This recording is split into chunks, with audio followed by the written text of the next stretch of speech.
So our theme this month is Hearts of Service, Hearts of Service. And our value is love as community service. We dedicate our time, talent, treasure, and expertise to the healthy and joyful evolution of our spiritual community and the community in which we live and the greater community of the world. That is our value, love as community service. And our book this month is called Doing Good Better.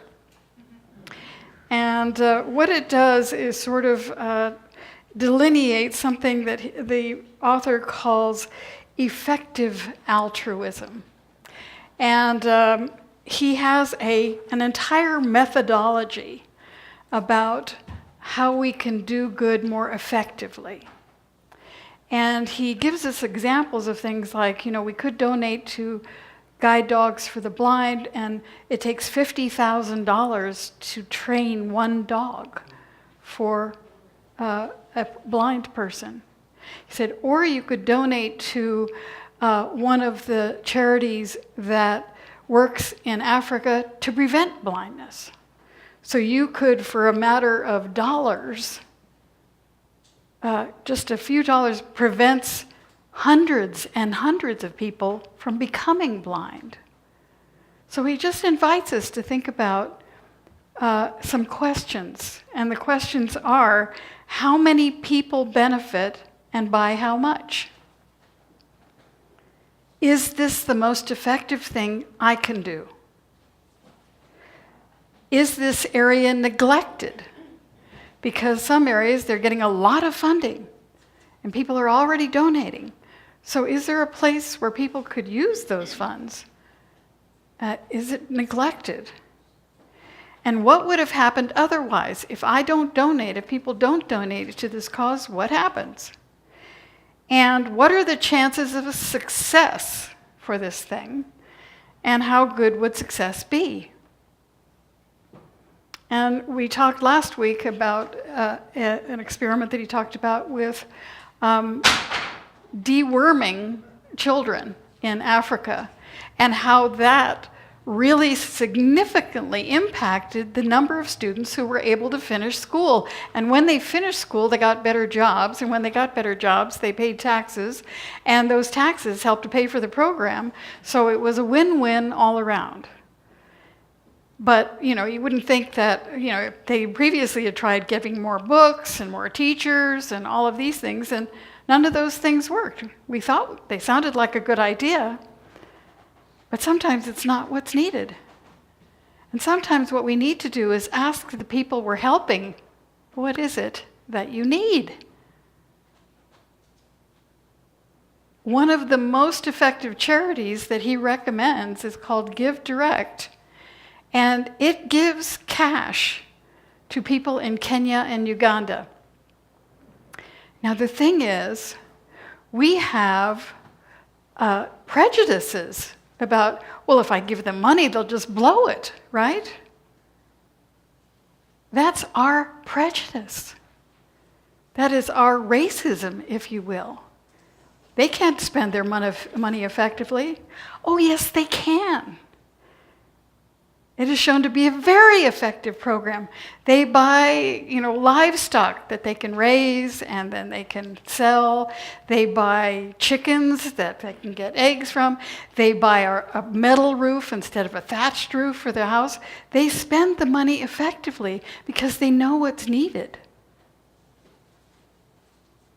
And so he's saying, this is an effective program that's really underfunded and could use our help. So what we have to do is get over our own, as Ralph Waldo Emerson said, get over our bloated nothingness. Get our bloated nothingness out of the way and see where the help is needed and help there. And this is especially essential right now with so many of our fellow citizens here in the United States needing help. And where can we help where it will be most effective? And maybe, I don't have a recommendation in this moment, but I know, there are organizations that are there doing things. And so it involves a little research and a little checking to see where is this money going and how is it helping. And maybe just, giving money to some housing kind of thing would help somebody to move from a shelter to a hotel, or maybe from a hotel to an apartment. So getting people back on their feet, back in their jobs, all of those kinds of things. We are here to be together.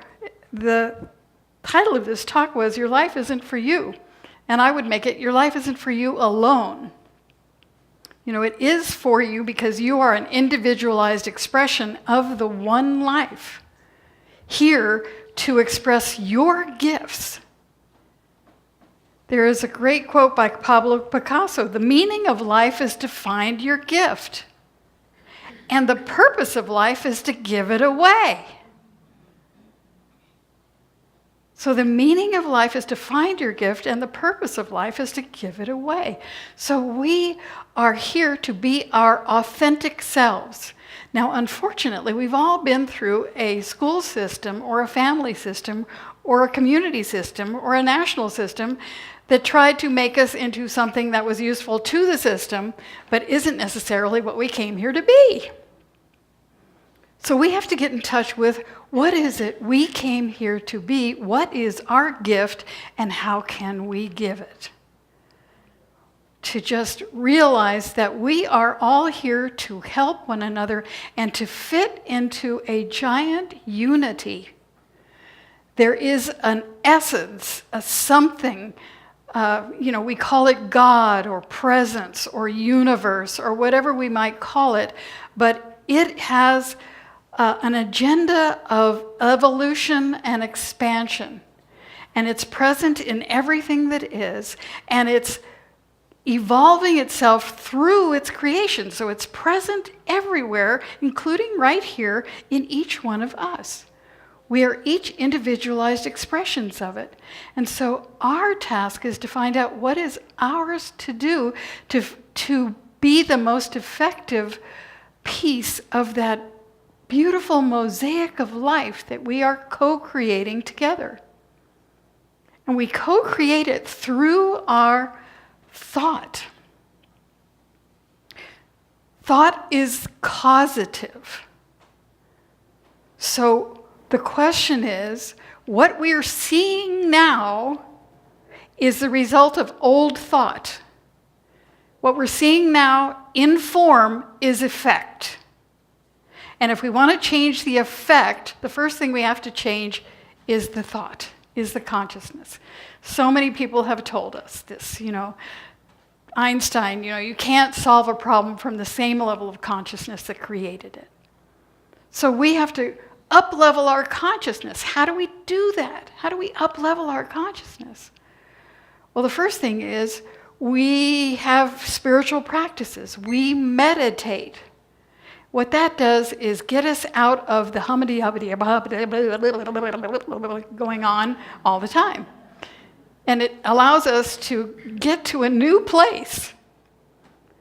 It allows us to open to that evolutionary essence that lifts us above the condition and invites us to have a new thought. That is why this philosophy is called New Thought.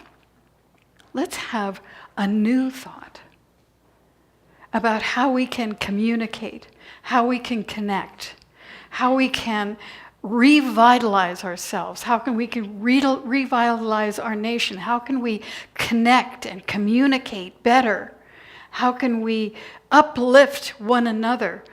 As someone said, and I think it was Piero Ferrucci, there's a song that says, we are all angels that only have one wing. We need each other to fly. So part of it is getting together with other people and having meaningful conversations about the problems that face us as individuals and as community and as society. Having those deep, connecting conversations, getting that information out, understanding what our beliefs are that are running us and we don't even know it. When I first read that direct giving thing, I thought, well, that's probably not going to be very effective. And then I thought, Wait a minute. Where did that belief come from? So part of it is being aware that there is an underlying belief. Training our thought to recognize when something's out of whack. And how do we know it's out of whack? It feels out of whack. And then we say, and most of the time we've been told and trained to ignore that. We've trained, this is the truth. There's nothing but the truth, so help us. And, maybe not. Maybe not. Maybe the truth has evolved. Maybe the truth wants to be experienced and expressed in a different way. Maybe we need to do as Gracie's beautiful song said, is this a day to give or a day to receive? Those are both sides of the same coin. We have to be able to receive as well as to give. And sometimes for givers, that's very hard. They're so give. And then all of a sudden they wonder what's going on, and it's like, you have to receive. We have to receive. We have to shift. We have to open. We have to be available. Because if we're not, we're being selfish. Other people want to give. So we need to receive. That's a lesson I am learning big time. Ralph Waldo Emerson said, the purpose of life is not to be happy. It is to be useful, to be honorable, to be compassionate, to have it make some difference that you have lived and lived well. But the thing is, if you live and live well, you aren't probably going to be happy. Because, the poet Tagore said, I slept and dreamt that life was joy. I awoke and saw that life was service. I acted and behold, service was joy. So and the thing is, we have to remember that we have our work, and our work is not necessarily our job. When we talk about our work, we're talking about that which we came to do, the gift we came to give. And that may or may not be the job we have to earn money. But if we can bring our gift to our job, that is the ideal. And if our gift is being a positive person, an uplifting person, a joyful person, we could bring that to any job. We can bring that to any job if we know that that's our gift and we're here to give it and we're being authentically connected with that.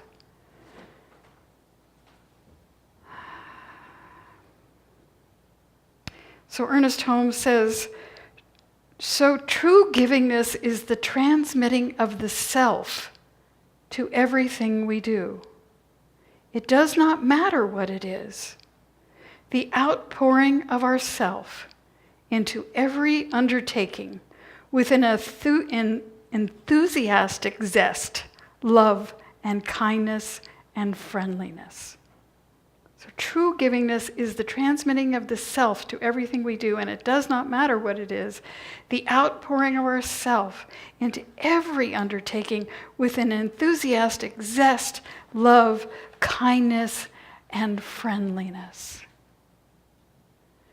And so our affirmation for today is, I bring all that I am to everything I do. I bring all that I am to everything that I do. I bring all that I am to everything that I do. I bring all that I am to everything that I do. And so it is.